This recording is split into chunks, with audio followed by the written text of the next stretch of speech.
Everyone is speaking out about this as we have multiple huge Toronto Maple Leafs updates ahead of what's going to be an absolutely unreal series against the Panthers.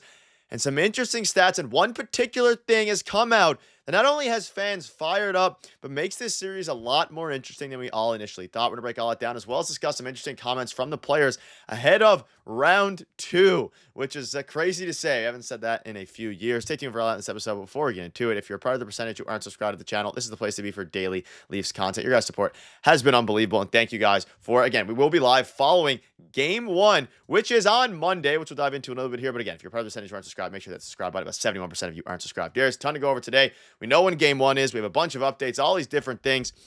And let's dive right into a few different things here. Now, obviously, I want to start with the optional skate this morning. You can see this here. Regular Leafs are taking part in this morning's optional skate. And it wasn't a practice today. It was an optional skate. And practice is going to be tomorrow. That's what all signs are pointing to it at this point, because game one has been all but confirmed. But you can see this here. Tanev, Riley, Yarncroke, McMahon, Robertson, Holmberg, Benoit, Carlo, and Lorentz were all at this morning's optional skate. So, Darius, curious to see what your thoughts are.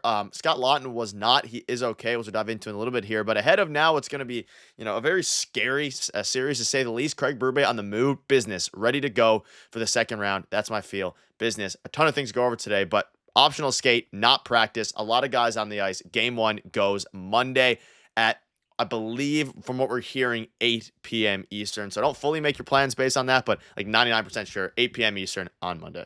So apparently it's at 8 p.m. A lot of people are making a big deal about this, so we'll address it off the top. 8 p.m. on Monday. It's because the draft lottery is that day as well. So I guess the Leafs have to play an hour later because of that. But anyway, it's looking like it's 8 p.m. on Monday. Game one's gonna go. It's nice to see a bunch of the regulars at the optional skate this morning, just getting in some work. I'm sure the Leafs are gonna have a full skate tomorrow before obviously game one, and a morning skate before game one as well. So nice to see different guys working on different things. Scott Lawton was not on the ice, and Craig Berube came out and said that there's nothing really to it. Again, a lot of these guys are going to be taking rest days and stuff like that. We've seen Matthews do that already, and obviously Anthony Stolarz as well. So, I think that'll be fine. I think he'll be fine. I think everyone's ready to go, and I like Berube's quote as well, and kind of like the attitude about the group business. And it did seem like business when they won that series against the Senators. I mean, I know it was an overtime winner when they did beat the Tampa Bay Lightning to finally move on to round two after, 20 years or whatever it was, 19 years at the time. I understand it was overtime, there's more of a celebration, but this one seemed more business-like. And I keep bringing up the Raptors and when they won the championship, right? Kawhi Leonard kind of keeping everyone in check, like the job's not done. Let's, this is business. On to the next thing. Enjoy this for tonight, but on to the next thing. And I'm getting that vibe from this team right now. And I like that Berube's, just giving a vibe check every day. How's the group? Business like we're ready to get to work. And I like that. So I think they're going to attack this differently than last time. And I don't think it's going to be the Leafs rolling over in five again to the Panthers. I really don't. I think that this is going to be an absolute war in this series. It's going to be fun to watch. Yeah, I mean, most analysts, reporters, almost everybody is saying Panthers in five, Panthers in six. So I'm excited to see what it ultimately comes down to. Berube coming out and saying emotions play a big part of the game here. We all know that. Discipline and composure. We got through one round and it has to be more elevated now, which is a very good point. And he's anticipating a nastier series. I'm very comfortable. I don't feel worried about it at all. Our team is ready for it. They understand that it's the playoffs. It's going to be hard and there's going to be hits. You have to get up and play. And I mean, it's great. And I want to dive into a few different things here. But before we move on to a couple of things, because Matthew Tkachuk came out on the Pat McAfee show, said some very interesting things there as well. I want to dive into a couple stats here. Now, it is, the graphic was very bad, so we blew it up for you guys as much as we could here.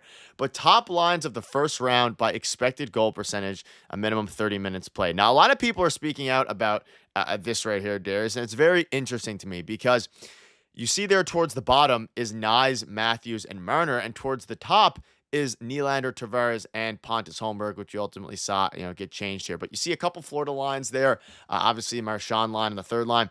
What are your thoughts on this, and do you think that this is something? I think this goes to show that the Leafs ultimately have to be better. The top line does have to be better. I don't think they were bad, but against the Panthers, you have to, elevate a little bit, and some very interesting things out of this first round expected goal percentage.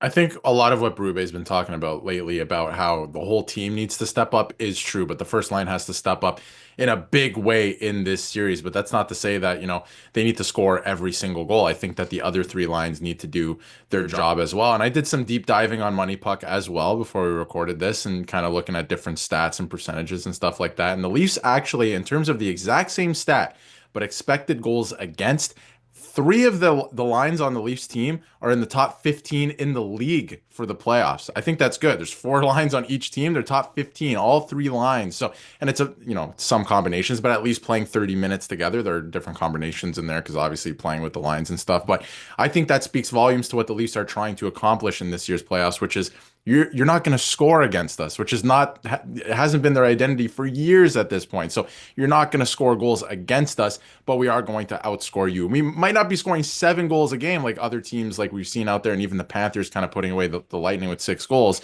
but you're not going to have an easy time scoring goals against us. So I think that, we keep talking about it. Defense wins championships, goaltending, you need goaltending, right? They've been putting attention to detail to that. So I think that they will be okay as long as they continue to outscore their opponent. Clearly, that's how you win hockey games. But, just because the Leafs aren't scoring 7 goals, 8 goals a game doesn't mean that they aren't getting the job done. They're keeping the games close and they're winning them. So if they continue to do that against the Panthers, I think they'll find some success. But it's the physicality to me in this series. That's really going to be the thing, that either you're in it or you're not. So we're going to see, how that kind of plays out. Yeah, that's obviously their identity a little bit. A few other things here regarding the Panthers side of things. So Brady Tkachuk says he was dealing with an upper body injury suffered against Pittsburgh. So this kind of goes to show that throughout the series with the Leafs, we know Austin Matthews started dealing with something. Matthew Nyes might be as well. Everybody is dealing with injuries at this point, which is why it's going to be crucial to just play together, and everybody's going to have to step up. And as it pertains to the Florida Panthers lines, because they did practice today, and there's also been some things, Matthew Tkachuk came out in the Pat McAfee show and said, hey, I'm taking every bit of knowledge I can from Brady Tkachuk. We're going to call him,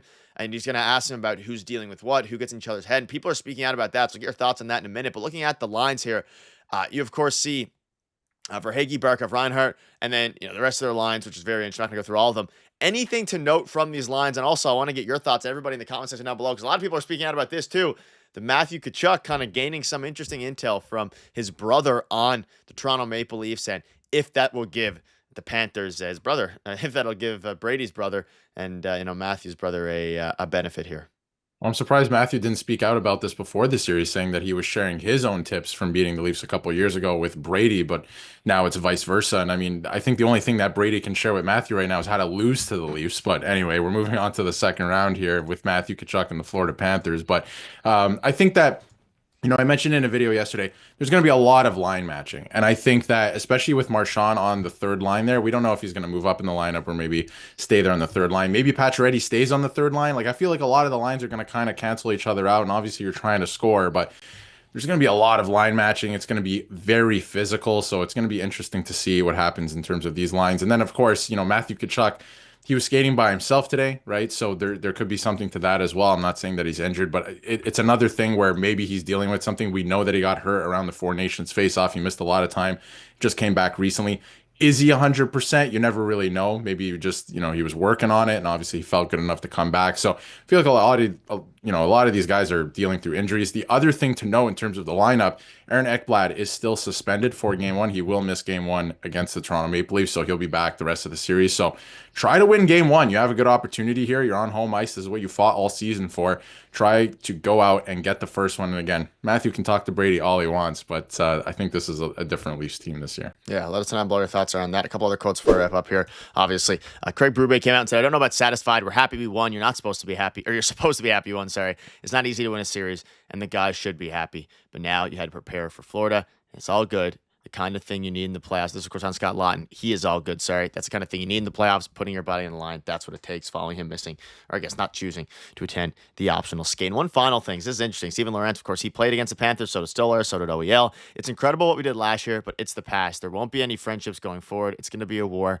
When you're chasing the cup, when this thing is on the line, everything goes out the window. And he's been one of the unsung heroes for the Leafs, dating all the way back when we covered him in the offseason to his PTO, now to being one of the most crucial players on that fourth line and on the team in general. So let us know down below what your thoughts are on that. And ladies and gentlemen, we're now just about 48 hours-ish away from, but over that, from game one, and it's going to be a crazy ride. So we'll keep you up to date with all the latest news. Make sure to subscribe button. See you guys later.